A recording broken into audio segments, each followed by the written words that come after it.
خاوتي خواتاتي مسلخي عليكم bonsoir tout le monde اهلا وسهلا مرحبا بكم في les lives d'Algérie part واش راكم ça fait longtemps on n'a pas commencé un peu tard bon Lyon l'actualité oblige nous sommes le jeudi 3 mars 2022 nous avons été obligés de commencer un peu plus tard nous avons suivi les dernières évolutions de la crise ukrainienne et de cette guerre qui a été lancée par la Russie de Vladimir Poutine contre l'Ukraine de Volodymyr Zelensky. Eh ben, les impacts sont catastrophiques pour le moment et pas uniquement sur l'Europe de l'Est ou là, la région du Caucase où là uniquement le peuple ukrainien ou le peuple russe. Nous sommes dans une situation inédite, Yajma'a. Tout à l'heure, avant de commencer ce live, j'étais en train de contrôler, de faire le dernier recoupement sur les dernières évolutions, les prix du blé et des matières premières agricoles et la situation est trop ouf, Yajma'a. Yom Yanes, depuis ce jeudi 3 mars 2022, la tonne de blé a dépassé les 381 €. La tonne de blé, je le dis, je le redis, a dépassé les 381 €, voire même minimum, il faudra dépenser 379, c'est-à-dire 380 € la tonne pour les commandes du mois de mars, pour les échéances du mois de mars. C'est la première fois que la tonne de blé atteint des prix aussi vertigineux. Ça a un impact, une conséquence directe sur les Algériennes et les Algériens. Nous allons un mois de mars très difficile, ou le mois d'avril Ramadan qui arrive très difficile. L'Algérie fait partie des 5 pays les plus importants importateurs de blé au monde.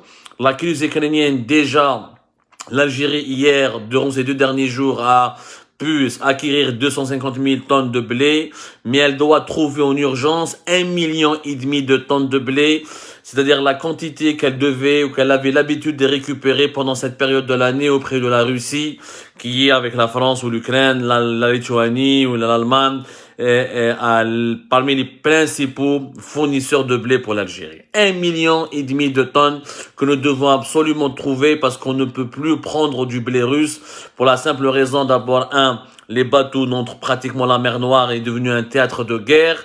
Aucun chargement n'est pratiquement possible, en tout cas très très difficile de faire des chargements depuis la mer Noire. Les violences, les sanctions internationales contre la Russie, les ports ukrainiens qui sont inopérationnels, les bateaux russes qui sont très difficilement aussi opérationnels et qui arrivent à quitter très difficilement la mer Noire. Tous les spécialistes le disent. Et je vais vous citer leur phrase, aucun chargement n'est aujourd'hui possible depuis la mer Noire. Ce qui rend la situation très compliquée. Plus aucun chargeur ne met un bateau sur la mer Noire. C'est devenu très compliqué d'avoir accès au blé russe comme au blé ukrainien, alors que les deux pays, quand même, représentent chacun d'entre eux parmi le premier ou le 5e et 6e gros producteur mondial du blé. La Russie est le 4e producteur de blé au monde, mais le premier producteur mondial d'orge et le 2e producteur de tournesol. Le premier producteur de tournesol, c'est l'Ukraine, mais le premier exportateur après l'Union européenne, tous les pays de l'Union européenne, c'est la Russie, mais quand on compare pays par pays, non pas bloc régional par bloc régional, c'est la Russie qui est le premier exportateur mondial, alors que l'Ukraine figure elle aussi parmi les 5 ou 6 premiers exportateurs mondiaux de blé. La situation, elle est exceptionnellement grave, parce que les pays, malheureusement, qui dépendent de leurs importations pour nourrir leur population, راح تكون كارثة كبيرة بمعنى الكلمة. وعلاش كارثة؟ لأنه اليوم le blé va coûter un peu plus cher. Non seulement il coûte plus cher, c'est que le Monseba, il est en train de devenir introuvable.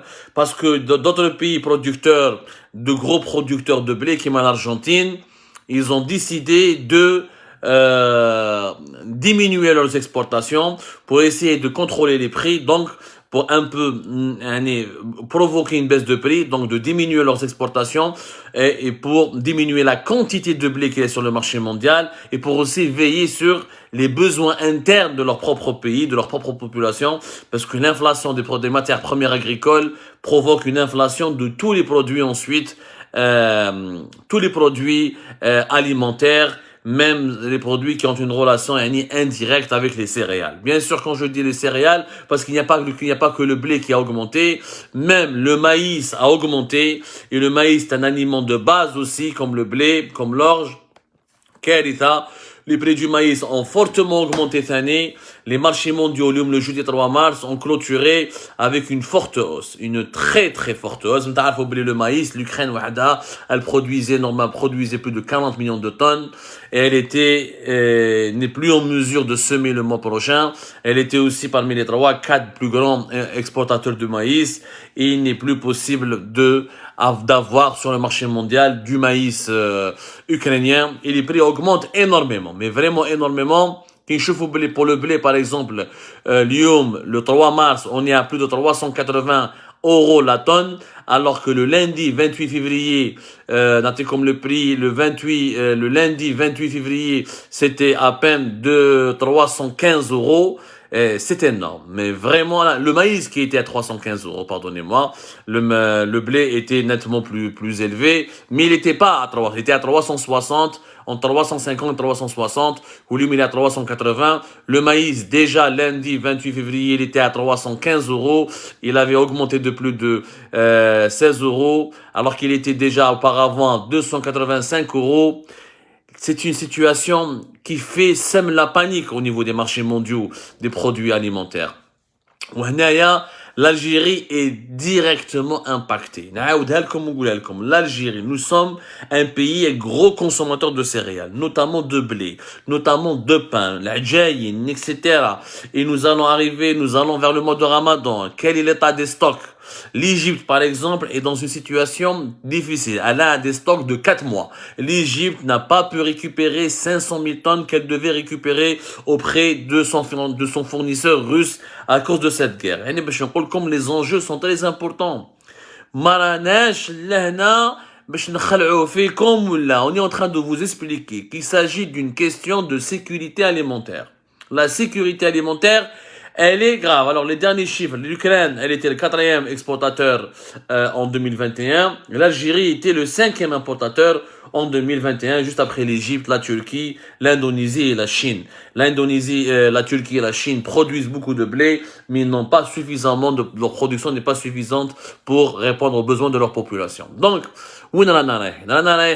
vers une situation nouvelle inflation.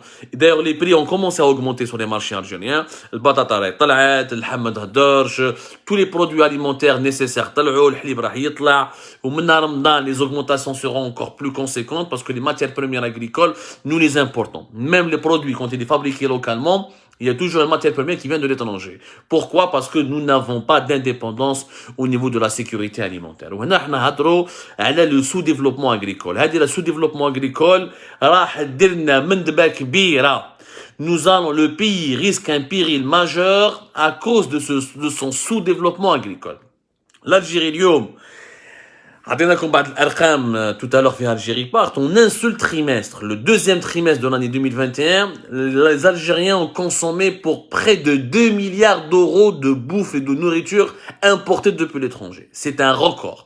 Jamais auparavant, malgré les restrictions aux importations, malgré les interdictions des importations, malgré la guerre déclarée aux importations, malgré la politique des pénuries, le deuxième trimestre de 2021, Sarafna, près de 2 milliards, plus de 2 milliards d'euros, carrément. C'est plus de 2 milliards d'euros. On a un seul trimestre. C'est du jamais vu. Les 9 premiers mois de l'année 2021, nous avons donc dépensé presque 6 milliards et quelques, presque 6 milliards et demi de dollars pour aller acheter de la nourriture à l'étranger parce que nous n'arrivons pas à fabriquer nous-mêmes ce que nous mangeons. Moi, je tire la sonnette d'alarme. La crise ne fait que commencer. Les experts amicaux, la barre de 400 € la tonne de blé, elle va être franchie dans les jours à venir parce que l'opération militaire, elle est là. Les Russes n'arrivent pas à conquérir l'Ukraine. Les Ukrainiens veulent résister. Les négociations sont au point mort. On parle d'une trêve, d'un accord de paix, d'un accord de cessez-le-feu, mais la situation ne cesse de s'aggraver sur le terrain. Ça va durer longtemps.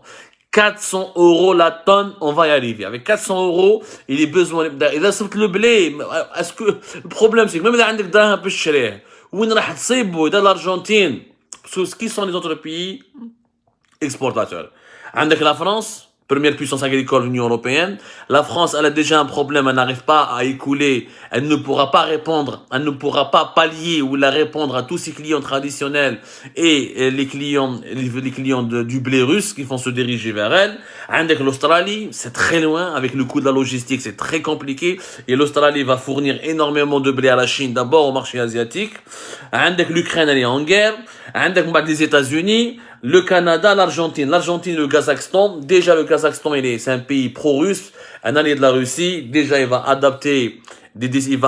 s'adapter sur la position russe. Il va essayer de ne pas griller des parts de marché au blé russe.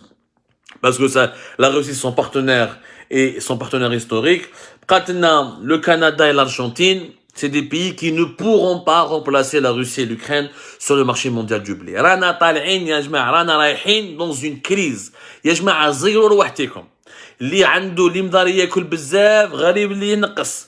اللي ما عنده celui qui peut, il faut qu'on apprenne à économiser notre nourriture. Non, je le dis, il ne s'agit pas de semer la panique, mais il s'agit de dire nous ne pouvons pas continuer à consommer de la sorte, à ne rien produire parce qu'on ne produit pas beaucoup. On ne peut pas continuer à s'enfoncer dans sa dépendance vis-à-vis de l'étranger, notamment à un mois du Ramadan. Oui, on est quasiment certain que pendant le mois de mars, l'inflation des prix des matières premières agricoles va encore se renforcer, va encore s'aggraver. Le pays ne tiendra pas ce choc, à savoir le choc de la crise alimentaire. La crise alimentaire sera difficile.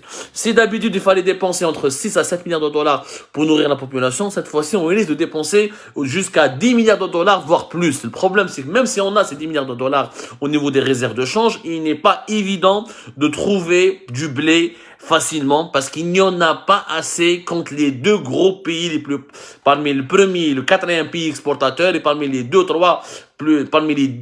lorsque deux piliers du top 10 des plus gros producteurs de blé au monde sont en guerre. On ne trouvera pas du blé partout. Il faut qu'on revoie notre régime alimentaire. Il faut qu'on revoie notre rapport avec le pain, notre rapport avec le blé tendre. Est-ce qu'on a suffisamment de blé dur? Le problème, c'est que cette crise alimentaire coïncide avec une période de sécheresse. L'agriculture algérienne, elle est dans une situation catastrophique. يا جماعة عندنا مشاكل كبار في l'agriculture. La sécheresse اللي بدات من 2021 ورواح, il y a une chute de la production agricole. اللي راهو يقول لكم باللي en Algérie, nous avons une production agricole qui augmente, c'est faux. La production agricole est en train de baisser. La sécheresse est en train de causer énormément de tort. Il y a énormément de cultures, d'exploitation agricole qui manquent cruellement d'eau, les barrages, l'irrigation. Je vais vous donner des chiffres. Nous avons encore énormément de retard pour réussir l'irrigation des terres cultivables. L'agriculture algérienne doit redevenir le centre de préoccupation majeure. Je fais un مليح. قضية ونراها بالأرقام بالفي وجespère qu'il يكون هناك نقاش وطني, faut qu'il y ait un débat national en extrême urgence. C'est-à-dire la crise alimentaire va faire beaucoup de dégâts. واليوم نقول لك بدرهمك ما تخرجش تاكل parce que le blé il va devenir si rare, si près comme le maïs, que les céréales, ensuite d'autres produits qui vont être impactés parce que le blé, le maïs, c'est comme le gaz et le pétrole dans l'énergie, le blé et le maïs dans les produits agricoles, c'est le roi et la reine. Ils vont impacter toute la chaîne des produits alimentaires. Aujourd'hui, que tu vois la Russie par exemple. La Russie, malgré les sanctions internationales, Poutine n'a pas peur et les Russes tiennent debout. Voilà, ils tiennent debout parce qu'ils ont réussi à garantir la sécurité alimentaire. En 2010, la Russie a lancé un plan par décret présidentiel. Le plan Chirol. Les Russes se sont fixés des objectifs. 2020, il faut que 95% de nos céréales, nous les produisons nous-mêmes. Il faut que 90% de notre pomme de terre, nous la produisons nous-mêmes. Il faut que 85% de notre lait, nous le produisons nous-mêmes. Il faut que 80% de notre sucre, nous le produisons nous-mêmes. Il faudra que 85% de nos viandes, nous le produisons nous-mêmes. À partir de 2017-2018, ils ont réussi à atteindre le niveau de l'autosuffisance pour les viandes et la volaille. Et pour le blé, ils ont réussi parce qu'ils sont devenus un grand pays exportateur. Pour la pomme de terre, ils ont pratiquement réussi. Pour le lait, ils ont un peu de retard, mais c'est un retard qui peut être rattrapé. Ils ont réalisé beaucoup de performances. شوفوا les Russes كيفاش يخمموا. Vladimir Poutine فهم باللي قال لك en 2010 il a fait une stratégie. Il a fait une stratégie. Il faut l'autosuffisance alimentaire. Mais quand il se le pétrole, pourtant, la Russie a aujourd'hui 600 milliards de dollars de réserves de change, dont la moitié ont été gelées. Avoir des réserves de change n'est pas une solution. Le cas de la Russie, Lyon, ne le prouve. النظام الجزائري كيقول لك بلي عندي لي ريزيرف دو شونج 44 مليار دو دولار ونسلك بهم رواح لا روسي 600 مليار دو دولار وما سلكتش رواحتها n'a rien pu faire علاه parce que les réserves de change toujours tu as une partie qui est la plus grosse partie qui est libellée ou la placée dans des banques étrangères. C'est à des conflits diplomatiques, c'est des tensions géopolitiques qui يدوروا عليك ينحوا لك دراهمك comme ils ont fait à la Russie. Mais la Russie, malgré qu'il ait la moitié des réserves de change, ne s'est pas effondrée. وعلاش parce qu'il y a la sécurité alimentaire. Comment un pays peut tenir? Un pays tient uniquement grâce à s'il a de quoi manger et s'il a de quoi soigner sa population. Si on peut soigner sa population et si on peut nourrir sa population, et généralement les maladies naissent de l'inconfort alimentaire. Si tu arrives bien à nourrir ta population, tu n'auras pas beaucoup de malades. La Russie, c'est ce qu'elle a fait. Elle a visé ils sont dans l'industrie pharmaceutique, ils ne sont pas aussi développés que cela, mais en agriculture, sont devenus une puissance mondiale. Vladimir Poutine a réussi son coup. Il a réussi son coup. Il a fait de la Russie une puissance agricole. Il a réussi ses objectifs. 95% des céréales produits par la Russie. 90% de la pomme de terre produit en Russie. 80% jusqu'à 85% des viandes produites en Russie. Dans certaines viandes, ils ont atteint les 100%, comme la volaille. 80% du lait produit en Russie. Donc, mais les étrangers, leur production agricole, ils sont un grand pays, donc leur production agricole est devenue puissante. D'ailleurs, c'est eux le premier producteur mondial de blé, quatrième producteur mondial de blé, premier exportateur mondial, premier producteur mondial d'orge, deuxième producteur mondial de tournesol, troisième producteur mondial de pommes de terre et de lait, et cinquième producteur mondial de volaille et des œufs. Donc, ils ont réussi, 2010, 2020, pendant une décennie, خلاص les Russes ماهمش خايفين دير عليا امبارغو دير عليا دي سانكسيون دير عليا واش تحب رانيش خايف l'Algérie par contre l'agriculture تاعنا راهي dans une situation catastrophique يا جماعه catastrophique qui rien n'a été fait. Ça fait des années que nous tirons la sonnette d'alarme. Il y a eu des plans quinquennaux, il y a eu des plans de chaque 5 ans, on a investi 10 milliards. La situation elle est catastrophique. On n'arrive toujours pas à produire plus de 30 à 40 dans certaines filiales. Nous ne produisons que 30 à 40% de ce que nous pouvons consommer. Il y a certaines filiales où plus de 70%, voire 60% de ce que nous devons manger doit venir de l'étranger. Notamment pour le blé tendre, par exemple, pour le lait, par exemple. Le gouvernement dit que la moitié du lait que nous devons consommer vient de l'étranger. En fait, c'est pire, c'est entre 60 à 70%, parce que les statistiques ne sont pas réelles. Nous sommes si faibles sur le plan agricole. D'abord, que disent تعرفوا l'état des lieux de l'agriculture algérienne. تعرفوا بلي في بلادنا يا جماعه malheureusement nous avons une agriculture archaïque. La preuve, 70% des exploitations agricoles c'est des petites exploitations de 5 hectares.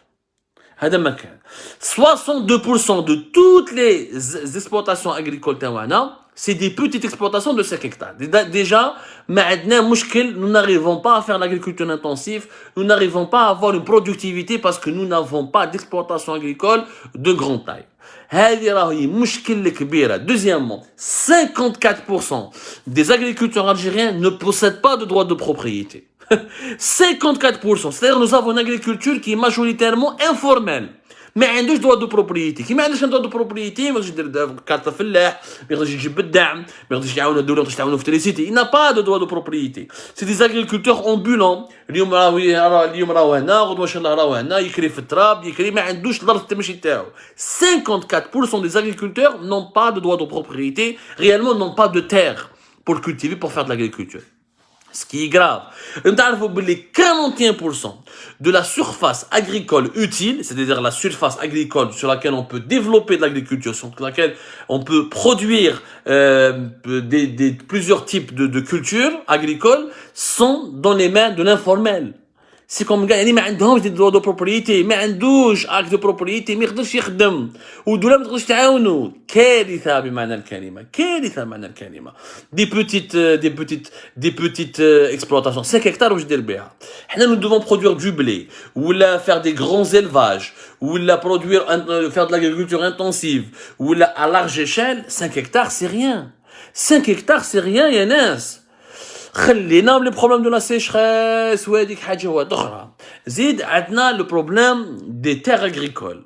Nous n'arrivons pas à exploiter des terres agricoles. Nous avons par exemple une surface, un peu comme notre pays, il est majoritairement du Sahara. Le nord du pays, il y a 80% du territoire, c'est du désert. 20%, c'est pas du désert. Là-dessus, je ne vous apprends rien. Par contre, ce que vous devez savoir, que la surface cultivée en Algérie, il y a uniquement 8,5 millions d'hectares. Au Maroc, c'est 9 millions d'hectares. Alors que l'Algérie est un pays plus grand que le Maroc. Mais le Maroc, il a 9 millions d'hectares de surface cultivée. Nous n'avons que 8,5 millions d'hectares. Et pourtant, nous avons, d'après les estimations des spécialistes, les terres agricoles, les terres sur lesquelles nous pouvons pratiquer de l'agriculture, il y a au moins 40 millions d'hectares.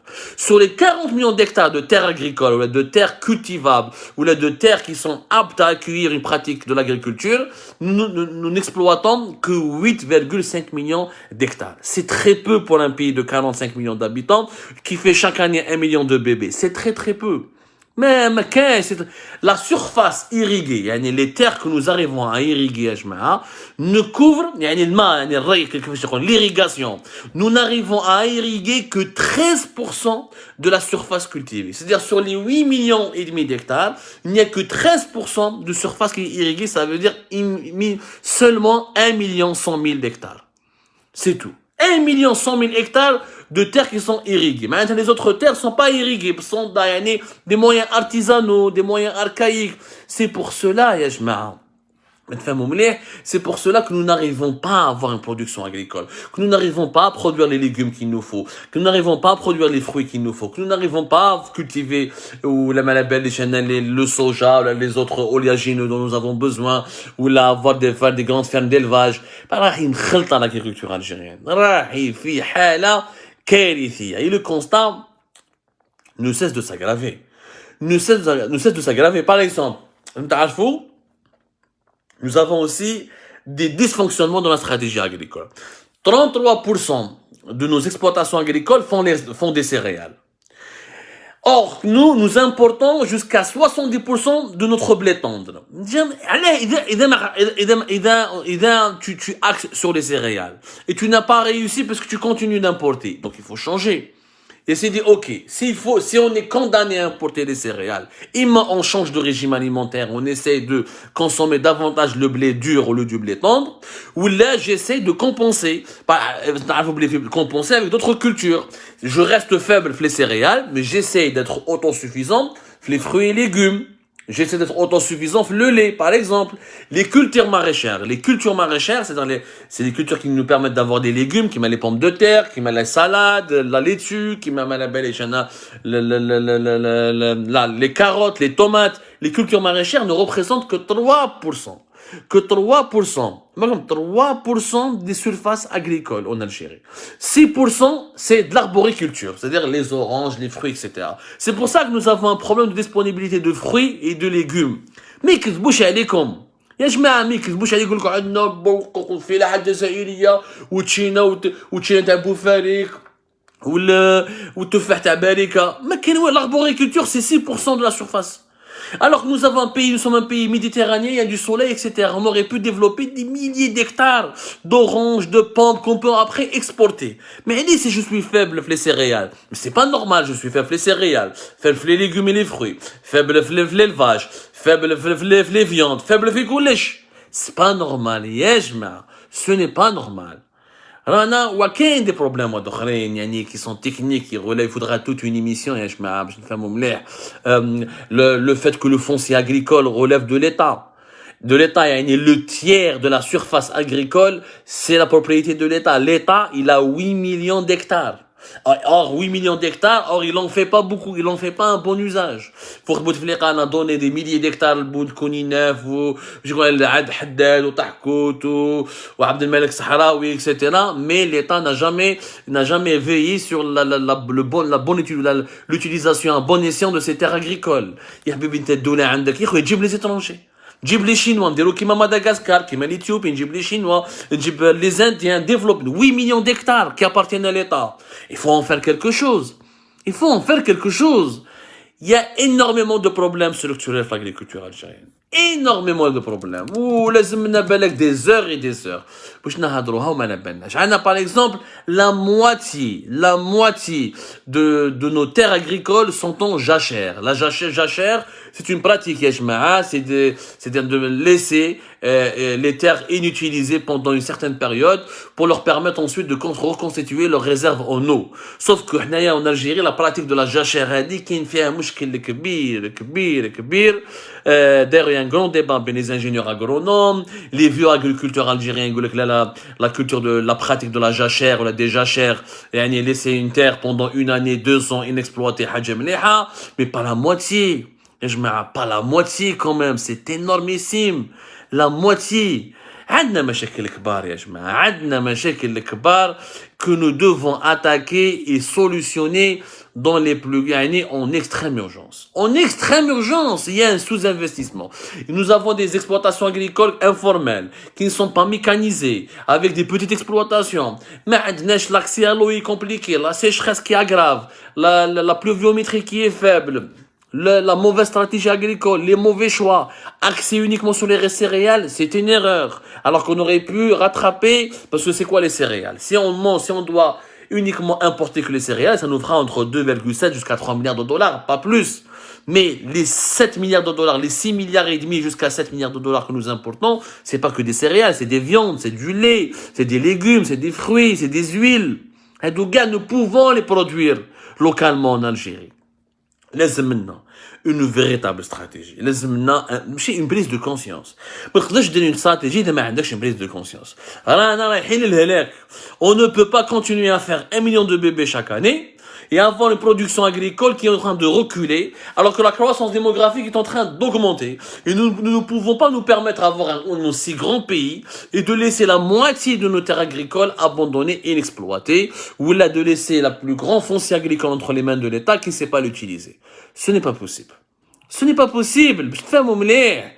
هادو les jachères, هادو les exploitations collectives تاع l'État, هادي la politique تاع l'interventionnisme exagéré de l'État, on a trop misé sur les céréales وما عرفنالهاش. حنا on produit du blé tendre. حنا on mange du blé tendre.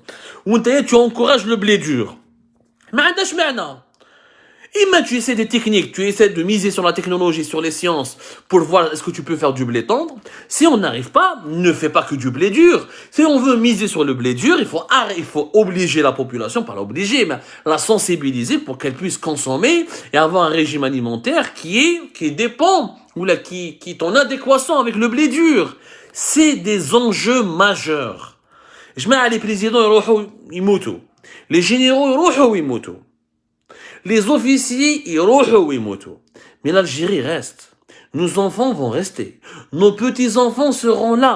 Et quel pays nous allons leur léguer? Et la crise alimentaire, elle ne va pas concerner nos enfants. Elle va nous concerner nous-mêmes. Elle va concerner nos parents, à nous qui sont encore en vie. C'est-à-dire, c'est demain. C'est le Ramadan, c'est demain. 2020, nous sommes en 2022. Le blé à 400 € la tonne, c'est demain, après-demain. Maximum dans une semaine. Nous allons vers un cataclysme international. Les pays les plus fragiles vont beaucoup souffrir. Les Nations Unies ont tiré la sonnette d'alarme. Il y aura une problématique énorme d'approvisionnement en produits alimentaires. اليوم لازم نرفدوا روحتنا. شوفوا les Russes. شوفوا ce que Poutine là. Il a garanti l'autosuffisance alimentaire. Il peut se permettre de faire la 3e guerre mondiale. احنا نتكلموا على السيادة الوطنية والقوة الإقليمية وما عندناش واش ناكلوا. وما عندناش واش نوكلوا شعبنا. ربي يجيب الخير. Ce sont des chiffres, ce sont des faits, ce sont des réalités. Nous ne voulons pas semer la panique. Nous voulons provoquer une prise de conscience. Nous voulons qu'il y ait des solutions. Or, la solution, il faut des actions. Il faut des stratégies. Et les actions doivent commencer maintenant pour qu'on puisse récolter les fruits demain. J'espère que cette prise de conscience aura lieu rapidement avant que ce soit trop tard. Parce qu'avec un pays de 46 millions d'habitants à la fin de l'année 2022, qui va rencontrer des pénuries, qui va souffrir des pénuries de produits alimentaires et de la rareté de certains produits de première nécessité, il va avoir une vie très infernale où les Algériens vont beaucoup souffrir. C'est comme ça, j'espère que nous avons réussi à vous éclairer la lanterne. Moi, je vous donne rendez-vous demain pour une autre émission, un autre éclairage et d'autres propositions de solutions.